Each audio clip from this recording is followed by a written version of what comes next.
Disclaimer. These stories will contain graphic depictions of horror elements, including, but not limited to, gore, graphic depictions of violence, body horror, murder, just all the horror. So please exercise caution when listening. Good evening.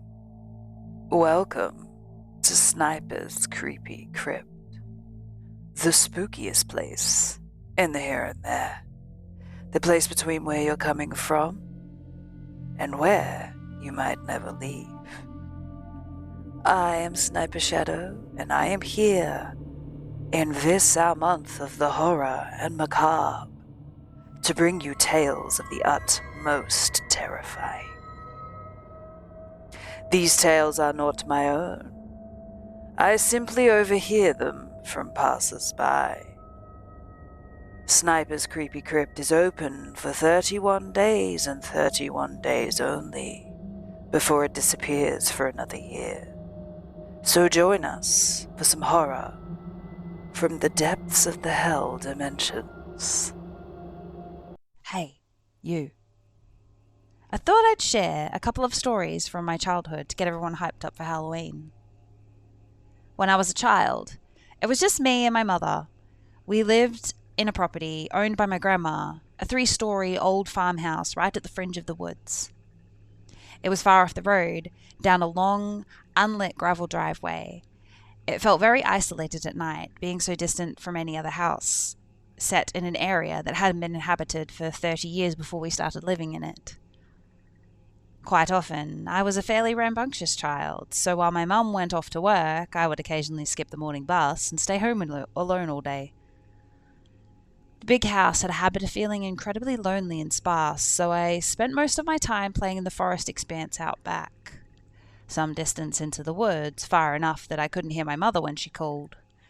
There was a toppled pine tree which had crashed into another, even larger trunk on its way down, was now frozen there, forming a long arc over the forest floor. I loved to climb up the jagged stump at the base of this fallen tree, then steady myself to a point just above the middle.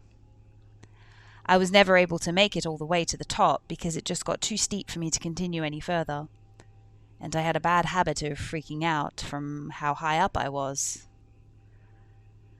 One day I was sitting in my usual spot on the fallen tree, which is a good distance from the ground, just listening to the birds singing, simultaneously feeling the warmth of the sun on my neck, when I heard something strange from underneath that paralyzed me in shock. "Hey, kid." I was gripped by the sudden strong urge of fear for a moment. The voice had come directly from underneath me. I strained to look down, but I couldn't see anything over the ledge. For a long time, I sat there in absolute silence, and I was at the point where I was almost soon to convince myself that I had imagined hearing a man's voice at all. "I know you can hear me." His voice was much louder this time, as I yelled something out and scrambled up the log a bit higher. Trembling nervously, I dug my fingernails into the bark and held on tight for dear life. I sat there trying to collect my nerves for God knows how long. Although I couldn't see it, the presence of the thing underneath me was still clear.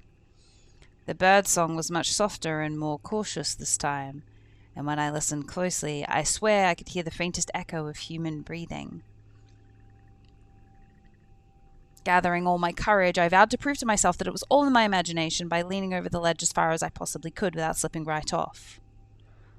Digging hard into the bark behind me, I stretched out along my arms and peered over, getting a full view of the empty forest floor and undergrowth, when suddenly, "Come down here or I'll come up and grab you." It was so loud, as if it was being screamed right in my face. I released my grip on the tree in fright and plunged off the platform. I was saved only by grabbing a nearby branch, and for one awful second, my bare legs dangled in the cool air. When I pulled myself up, I ran at full speed to the top of the collapsed pine, to the point I had never reached before. I sat there, just below the rustling canopy, pissing myself and staring at the distant base where the splintered wood rose, fully expecting at any moment to see something crawling rapidly up the pine towards me. Instead, all I heard was the wind whistling in the leaves above me and below me, and the occasional snippet of birdsong. It was about 2 hours before my mother got home and found me, after much worried searching, trembling and crying, at the top of the fallen tree. Although this incident spooked both me and my mother, in time I somehow recovered, exhibiting that naive, hard skin of a child. Although I never went as far into the forest as I used to, and never again even approached that fallen tree. Once, when I was 12, I had the chore of taking firewood from the shed out back, just at the edge of the woods, and to bring it back inside the house. It was a tiresome job, and I always chose to do it at dusk when the air was brimming with mosquitoes and swampy fog that usually coated the lawn. By the time I had made my last round, I would sprint back into the house, spooked. It was one of my least favorite things about this job, was that the shed was full of barn owls. If you have ever seen a barn owl's face staring at you from a dark roof corner, then you will know how uncomfortable that shed made me. One of these nights it got mistier than it ever had before. A thick silver fog covered everything and limited my line of sight to a short sphere around me. Even though the shed wasn't far from the house, I found myself feeling disorientated, and more than once I walked in the wrong direction, both times for some reason walking straight into the woods. By the time I had reached my last load, it was too foggy to see the street. My eyes stung in the moisture, and it made my vision blur.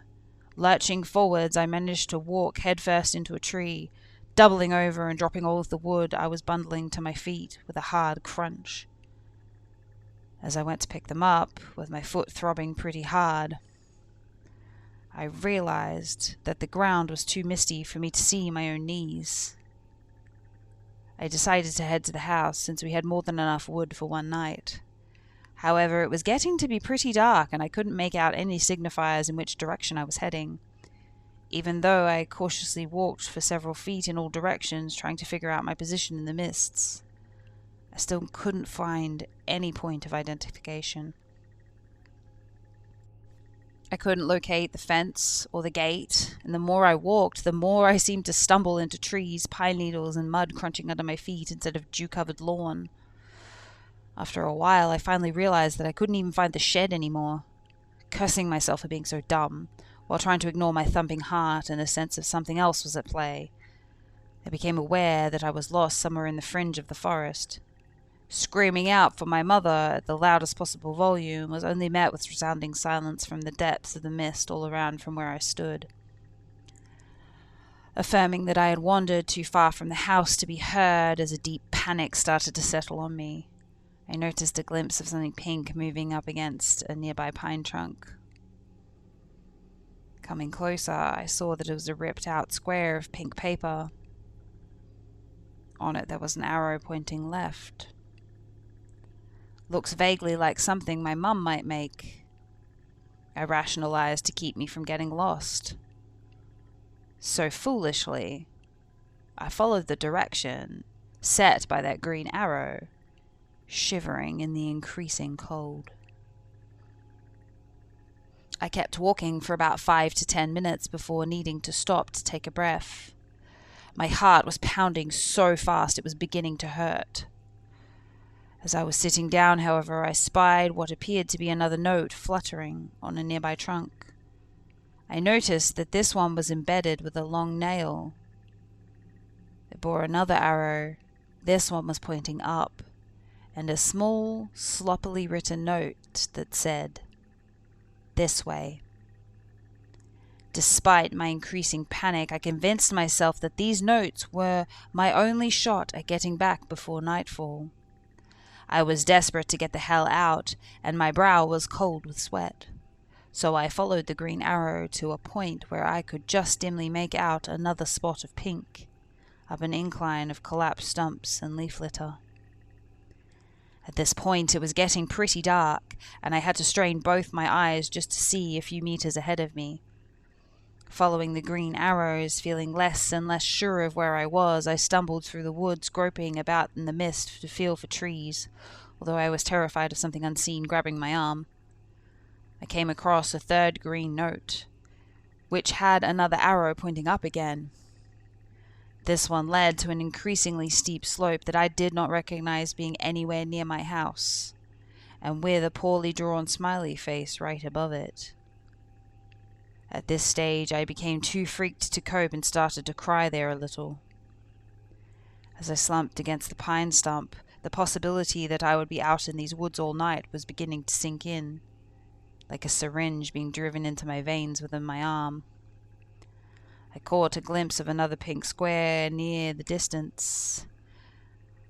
Squinting hard and unnerved by all these notes, all of which looked fresh and without signs of decay despite previous week's non-stop rain, I read it from afar. What I read made my blood turn cold. I stood to my knees, dead silently wobbling on them in fear. My ears were sensitive to the tiny prickle of noise in the mist. For a long time, I stood there in the rolling fog, reading and rereading that horrible note over and over again, before a snapping stick somewhere behind me caused me to sprint blindly, twigs snagging at my ankles and cutting up my face as I ran. Written on the note in big green letters was my name. It felt like I was running for hours. All the while, the rain and the mist lapped at the back of my neck, like the decaying breath of someone running right behind me. Somehow I made it back to the house. All of the lights were off, and I struggled to find the keys for a moment. When I found them, I bolted indoors and quickly crawled in the bed where I remained unsleeping until morning. Mum just thought I'd come inside and gone to bed, and hadn't thought to leave all the lights on. It was a miracle, aka some freakish coincidence, that I even found the house at all. The final incident at that damn house was witnessed only by my mother. Up until then, she had never experienced anything strange that I had, although we mutually shared the peculiar oppressive quality that the house's interior had on us, and its placement in the dreary, imposing woods. Although I was obviously never a popular kid, by living out way in the countries in the opposite direction from everyone else at my school, I did make some tight friends in my first year of high school. One of these friends, Amanda was her name, invited me over one night, and I accepted. My mother drove me out to the place, which is about 3 miles away, then drove back home. The night went well. We watched a horror movie, suitably, devoured some pizza, and probably smoked a little pot. My mother went home alone, where she intended to get some writing done. She worked for a magazine at that point. It was about midnight when I received an off-putting text from my mum in all caps. "Is this a prank? I need to know immediately." Thinking it was some kind of joke, I texted back, "Calm yourself. Is what a prank?" Almost immediately, the response, "Are you at the house?" Of course, I responded, "No," though I was thoroughly weirded out. I didn't receive any other text messages until around 3 a.m. She told me to go to my grandma's in the morning and to not by any means dare go home. I remember those bleak torrents of rain the day I went to my grandmother's, and how terribly soaked I was when I finally got there. It was nearly 2 towns away. I'd had to fight the temptation to go home and drop off my bags, but Mum's disturbing message from last night were enough of a warning not to do so. When I arrived, Mum and Grandma were having lunch. At first, my mother seemed to be in some sort of composed state, but when I got a better look at her, I noticed that all of the color had drained from her face and she was slightly trembling. At one point, she even sent a small glass crashing to the floor after flinching at the cat brushing around her ankles. It wasn't until later that night, when my grandma was sound asleep, she told me what had happened. She went further as to forbid me from telling my old grandma out of fear it would horrify her superstitious soul too much. This was what happened the night when I was at Amanda's, and she described in lurid detail. My mother was sitting on the first story in the living room, where she sat on the couch by the fire, curtains open to the view of the sunset on the canopy, going over her latest draft. At first it was so faint that she barely noticed it, but after a while my mother became aware and vaguely irritated by tiny thumping noises near her head at the window. When she went over to investigate, she saw fat brown moths of a kind we got at the place buzzing madly into the glass. Reasoning this was the cause of the sound, she returned to her work, however, feeling a little rattled in some way. It was when the noises started to get sharper and louder that she paid more attention and saw that rocks were being thrown at the window from the total blackness of the forest edge. She saw them appear from the shadows of brush and then fall in an arc and bounce off the window. Looking carefully, she could see small cracks from where some heavy ones had hit, right beside her, where her head had been moments before. Temporarily captivated, she tried to peer into the darkness enough to make out where the rocks were being thrown from. Then, with a startled shock, she jumped back from the window as she saw me standing half behind a tree near the window, grinning wide and staring at her. My only visible eye stretched wide open and showing all the white. She barely stifled a scream, seeing her own daughter standing there, just staring and smiling. Not only did the figure not move or blink, it was standing by one of the nearest pines, far from where the rocks were shooting up out of the brush as they continued to do so in a loud downpour. My face unceasingly continued to press out at her, smiling. Thinking this was all some kind of sick prank, hence her text later, my mother shouted my name at the top of her lungs, frightened to the core. However, instead of responding, the mouth of the thing that looked like me behind the tree just started moving as if it was mouthing silent words really, really fast. Suddenly, it turned its head to the side and seemed to be talking to someone else behind the tree. My mum said, who couldn't be seen. But she said she could see a formless black shape hanging against the other side of the tree. The girl that looked like me kept staring at my mother and doing the silent speed-talking thing, then turning and whispering to the thing next to her. Then she would turn back and start up again. Then, breaking the monotonous spell, she suddenly pointed straight at my mother and started laughing.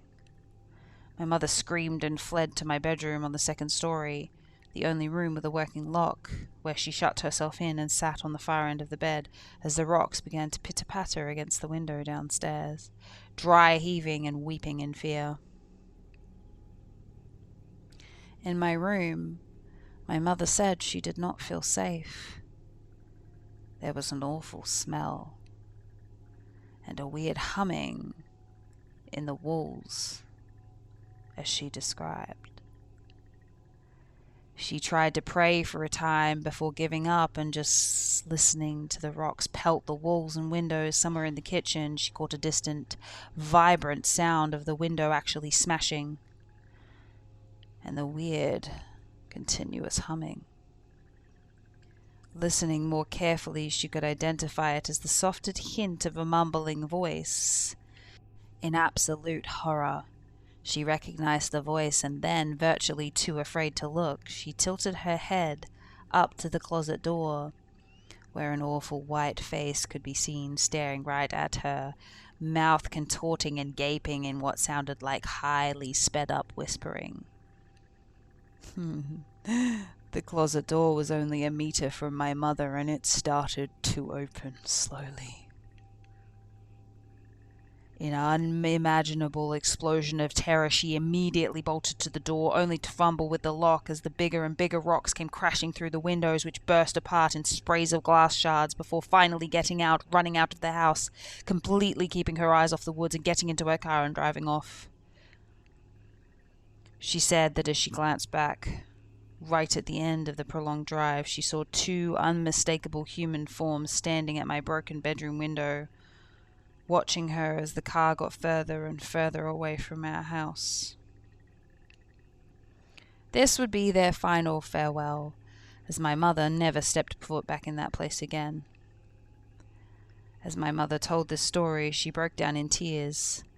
I didn't doubt her, and I still don't. Honestly, I fully believe that she experienced what she says she did. It was also quite clear that we were done living in that house once and for all. I only went back once, with my dad, who I very rarely see now. He came from another state to help us move. Mum had already found a place in town and moved in. My dad and I just loaded up his truck with all that was left inside there. It was a silent, sunny morning when we removed all of the stuff and emptied the place. I wish I could say there was some closure, some final spooking to cap it all off, but there wasn't. It was just a relief to be out of there. There, however, are only 2 things left worth mentioning. The first, when we checked the house for any signs of intruders, we found that several windows, including one in my bedroom and one in the kitchen, had been smashed with rocks that were lying on the floor. 2. Dad went into the trees for a bit to take a leak. When he came back, he asked how long we'd had the swing set for.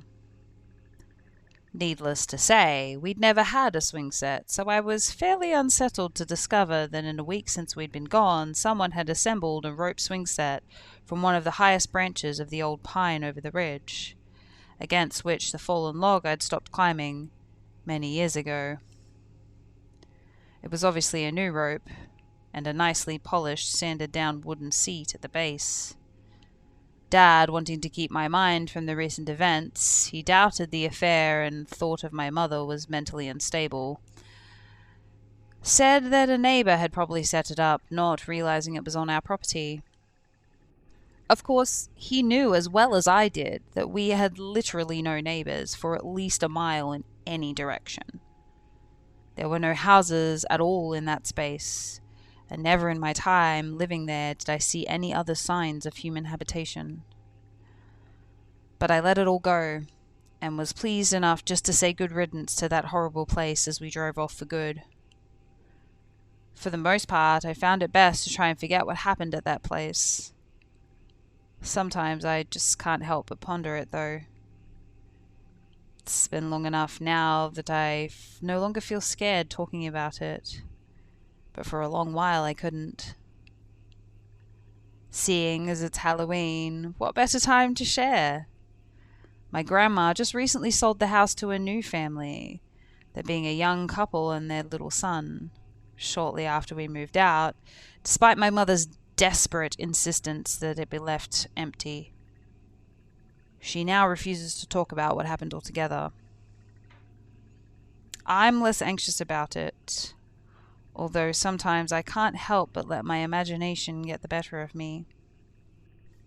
All I can do is think of that old house, the fallen down tree, the new occupants, and the swing out back, gently spinning in the breeze, as that little boy toddles obliviously towards it.